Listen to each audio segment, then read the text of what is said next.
Well, hey, girlfriends, you know what? Every thought you have and every single word that you speak are critical. I want to welcome you to the Stand Firm community. And my name is Cathy. And today I'm just going to, I'm winging it. I'm speaking from my heart today. No PowerPoint, nothing like that, no notes. And I'll probably have a scripture sheet for you because there are some scriptures that I want you to have about speaking the words that we speak. And the reason I want to share this is when you are walking exactly where the Lord wants you to walk, it's not when the enemy leaves you alone. That's when the enemy hits you the hardest. And as a solo woman, and if you live alone, I was just talking with someone today about this. Sometimes we can get in our own head and we can allow our thoughts to go down the wrong rabbit trail. And so I want to encourage you today to meditate on the scriptures that I'm going to give you because it is so critical about what we speak and what we think and how that where that's going to take us. I probably have been stuck for way too many years because of my own thinking and the words that I've have spoken probably. Um and because what the scripture says is that we need to take every thought captive and make it obedient to the word. So what that means is say you have a sore throat. Let's just use that as an example. And you speak it to everybody. Oh my goodness, I have a sore throat or I have a backache or whatever.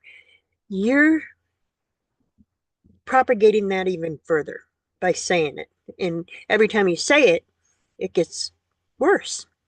Instead of saying, yeah, acknowledge it. Yes, I'm not saying deny that that's happening, and I'm not saying denying anything that's going on in your life, but be careful what you speak. And I'm sharing this with you from my heart because it's a challenge. And I wish it wasn't. I kind of I was just speaking with someone else today. I want to have that perfect joy and peace all the time instead of, I feel like sometimes I'm on this, freaking roller coaster that, and I get sick on roller coasters. So I do not like not being consistent with my emotions and my thoughts. And that's the thing. I'm allowing my emotions and what's actually going on in my life to guide what I'm doing instead of what the word says. Ouch. Yeah, I know. And I'm doing this from the heart because it's so real and it's raw and it's something that we all are challenged by because our thoughts, this is where the enemy attacks you to try to have you doubt your vision, have you doubt your ability, have you doubt what the word says, or question. Nothing wrong with questioning, but it's the doubt and the unbelief, and then I'm not good enough down that rabbit trail. Or, geez, did God really choose me? You know, you know what I'm saying, where you're going down that wrong trail. And boy, you can get down that hole pretty darn quick if you don't capture that thought because it's the thought then turns into your words. And yeah, I've had a lot of conversations today because I have been having some challenges and I actually don't like some of the things that have been coming out of my mouth. And this is why I'm sharing this. And the word says that is so important. And every, we will be hung by our tongue. And this isn't a woo-woo thing. This isn't a new age thing. This is a biblical thing that every single thought, every single word, we need to take it captive. So this is probably going to be shorter than most of the videos. I just wanted to speak from my heart and just encourage you to think before you speak and also acknowledge what you're actually thinking and where that's taking you. If you lose your peace, you know that you're not going down the right road. If you're anxious, if you're upset, you're frustrated, then we're not taking our thoughts captive. We're not making it obedient to the word. We're focusing more on what is happening versus what the word says. This is a lifelong battle, and this is where the enemy attacks us. And I'm telling you, I think it's a little bit more of a different challenge for us as single women, especially if you live alone, because you don't have somebody to catch you or to help you or support you 24/7. You know, you're there, and so it's up to you to listen to the Holy Spirit, really be aware of your emotions and your heart, and whether or not you're losing your joy and your peace. Because once you lose that, you're down that rabbit trail that isn't a good place to be. So I will have some scriptures for this. I just wanted to come on and encourage you because we're talking about having our God-given vision and walking that vision out. And if we are going towards that vision, the enemy is going to be on our booty. I'm telling you, girlfriend, he's been harassing me. But you know what? He's under my feet. He's a little turd like this. And I can't allow my emotions and my wrong thinking to destroy what the Lord has called me to do. I'm done with that. In Jesus' name, this little turd is under my feet. And he has no authority. I have the authority. I have the authority. I've been given all authority, and he has no power. That's the thing. The jerk has no power. He's already been defeated. So that's why he sneaks in doing sneaky little things. It's the same game. He plays the same game all the time. And I'm not trying to give the devil credit. I just want you to be aware that if your thoughts are not lined up with the word, they're from the enemy. When we lose our peace and joy, it's the enemy sneaking in there. And I'm not in a position right now to share what's going on because I'm too emotional, to be honest about it. But I will at some point. And this is why I'm sharing with you on some level so that you understand and are aware to just check yourself. Be aware. Be aware of your thoughts.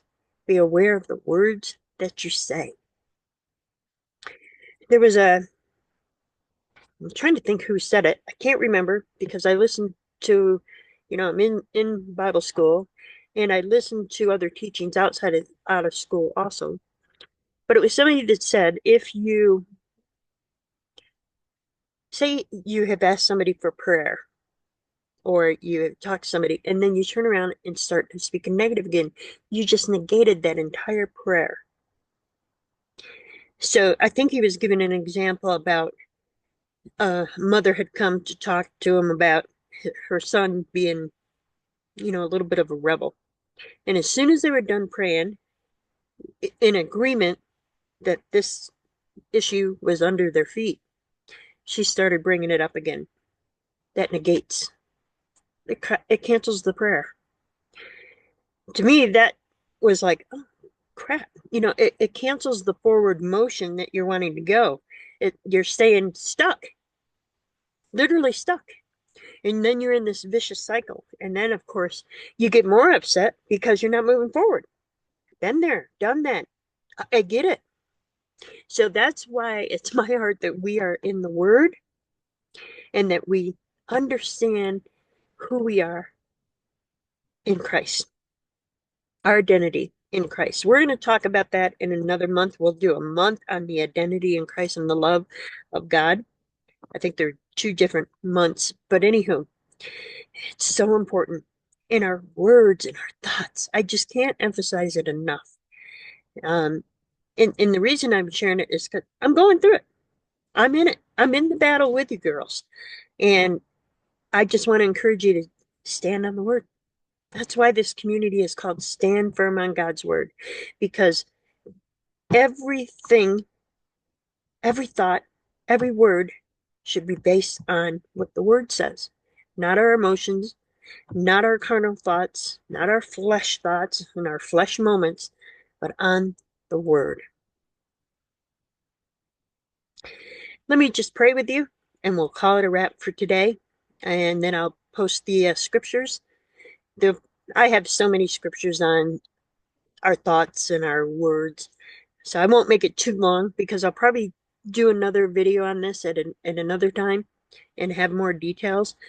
But I just wanted to share with you that how important that is. And Father, I thank you for the women that are watching here today, and that they will be in your word, and that they will stand firm on what your word says, not what our emotions say, not what the world says, not our circumstances, but on what your word says. Thank you, Lord, that you have given us the authority and the power with the Holy Spirit and the ability to make those changes. We have a choice what we think. We have a choice what we say. Lord, and I thank you that you have given us all the power and everything we need to do that. In Jesus' name, amen. As I was praying, I had another thought. It was about taking the authority, because we have the authority with the Holy Spirit power. The devil is already under our feet. He is already lost. I did say that before, but I just want to emphasize that we are victorious. We are God's children. We are highly favored. We are prosperous. We are healthy. We are God's children, royal. We're royalty, and we are who God says we are. Amen. You have a blessed day, my friend, and I hope this encourages you, and I want to encourage you even more to get in the scriptures and meditate on that so that you know how to, when a thought comes in, that's what you replace it with what the word says. I am prosperous. I am healthy. I am whole. I am highly favored. I am loved by God. I am who God says I am.